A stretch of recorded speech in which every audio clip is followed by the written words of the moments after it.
Kerala story 2.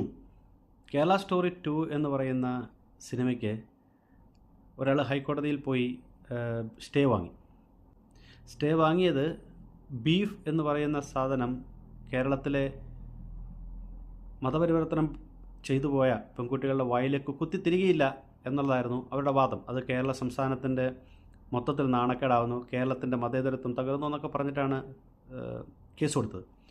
ഏത് പൊട്ടനും case കൊടുക്കാം, അതിനകത്ത് പ്രശ്നമൊന്നുമില്ല. ആർക്ക് വേണമെങ്കിലും പോയി ഒരു വാദത്തിന് വേണ്ടിയിട്ട് വേണമെങ്കിൽ ഒരു കേസ് കൊടുക്കുന്നതിനകത്ത് പ്രശ്നമൊന്നുമില്ല. അങ്ങനെയാണ് ഒരു സോഷ്യൽ മീഡിയ ഹാൻഡിൽ ചെയ്യുന്ന ഫ്രെഡി എന്ന് പറയുന്ന ഒരാൾ, അദ്ദേഹത്തിൻ്റെ കുറേ സുഹൃത്തുക്കളെല്ലാം കൂടെ കേരള സ്റ്റോറിക്കെതിരെ കേസ് കൊടുത്തു, ഹൈക്കോടതി സ്റ്റേ കൊടുത്തു.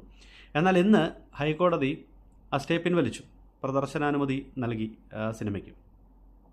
കേരള സ്റ്റോറി ബേസ് ചെയ്യുന്നത് ബീഫ് കുത്തിത്തിരിക്കുന്നതിനെക്കുറിച്ചല്ല എന്ന് ഈ പൊട്ടന്മാരുടെ അടുത്ത് എങ്ങനെ പറഞ്ഞു മനസ്സിലാക്കും എന്നറിയത്തില്ല. യഥാർത്ഥത്തിൽ കേരളത്തിൽ മതപരിവർത്തനം ചെയ്തു പോകുന്ന പെൺകുട്ടികൾ അഫ്ഗാനിസ്ഥാനിലും സിറിയയിലും ISSലും ഒക്കെ തന്നെ ചേർന്ന് പ്രവർത്തിക്കാൻ വേണ്ടി കൊണ്ടുപോകുന്നു എന്നുള്ളതാണ് നമ്മുടെ ചോദ്യം. എന്തിനു വേണ്ടിയിട്ട്? അതിൻ്റെ ആവശ്യമുണ്ടോ? നിങ്ങൾ പ്രണയിക്കുകയോ വിവാഹം കഴിക്കുകയോ ചെയ്യാം, പക്ഷേ അതിന് മതപരിവർത്തനം നടത്തി മറ്റൊരു രാജ്യത്ത് കൊണ്ടുപോയി അവിടെ തീവ്രവാദ പ്രവർത്തനങ്ങളിൽ ഏർപ്പെടുത്തുന്നതാണ് നമ്മളെ സംബന്ധിച്ചിടത്തോളം ചോദ്യം ചെയ്യപ്പെടുന്നത്. അതിന് ഉദാഹരണമാണ് ഈ പറയുന്ന ഫ്രെഡിയെ പോലെയുള്ള ആൾക്കാർ ഈ കേസ് കൊടുക്കാൻ പോകുന്നതിന് മുമ്പിട്ട് കേരളത്തിൽ കേരള സ്റ്റോറി 2 എന്ന് പറയുന്നതിനകത്ത് അവർക്കൊരു ടാഗ് ലൈൻ പോലും ഉണ്ട്. കേരള സ്റ്റോറി 2 ഗോസ് ബിയോണ്ട് എന്നാണ്. നിങ്ങൾ നേരത്തെ കണ്ട 1-നേക്കാൾ ഉപരിയായിട്ട് പോകുന്നു എന്നുള്ളതാണ്.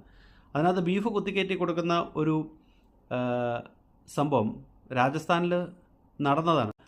ബീഫ് കുത്തിക്കയറ്റി കൊടുക്കുന്നു എന്നുള്ളതല്ല,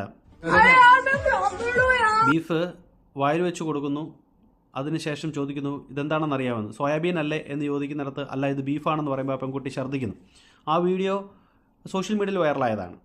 ഇതുപോലെയുള്ള സത്യങ്ങൾ നിലനിൽക്കുകയാണ് കേരള സ്റ്റോറി എന്ന് പറയുന്ന പേരിനെ മാത്രം എടുത്തുകൊണ്ട് ഇവർ ചോദ്യം ചെയ്യുന്നത്. കേരളത്തിൽ നിന്ന് മതപരിവർത്തനം ചെയ്ത് പോയ ഒരുപാട് പെൺകുട്ടികളുണ്ട്. അതിലുപരി ആർഷവിദ്യാ സമാജത്തിൽ ഏകദേശം 150-ൽ പുറത്ത് പെൺകുട്ടികൾ ഇപ്പോഴും മതപരിവർത്തനത്തിൻ്റെ പാതയിൽ നിന്നും സനാതന ധർമ്മത്തിലേക്ക് തിരിച്ചു വരുന്നുണ്ട്. ഇത് അറിയുന്നവരാണ് എന്ത് ചെയ്യുന്നത്, ഇതിനെ കൂടുതൽ ഹൈലൈറ്റ് ചെയ്യുന്നത്. അപ്പോൾ യഥാർത്ഥ സ്റ്റോറി എന്ന് പറയുന്നത് മതപരിവർത്തനം ചെയ്യപ്പെട്ട് തീവ്രവാദത്തിന് പോകുന്നതാണ്. മതപരിവർത്തനം ചെയ്ത് തീവ്രവാദത്തിന് പോകുന്നതിനെ നിങ്ങൾ സപ്പോർട്ട് ചെയ്യുന്നുണ്ടെന്നുണ്ടെങ്കിൽ നിങ്ങൾ കേരള സ്റ്റോറി 2-നെ സപ്പോർട്ട് ചെയ്യരുത്. അഥവാ കേരള സ്റ്റോറി 2 എന്ന് പറയുന്ന മതപരിവർത്തനം ചെയ്ത് തീവ്രവാദ പ്രവർത്തനങ്ങൾ പോകുന്നതിനെ എതിർക്കുന്നതാണെന്നുണ്ടെങ്കിൽ നിങ്ങൾ കേരള സ്റ്റോറി 2-നെ സപ്പോർട്ട് ചെയ്യും. സിനിമ എന്നും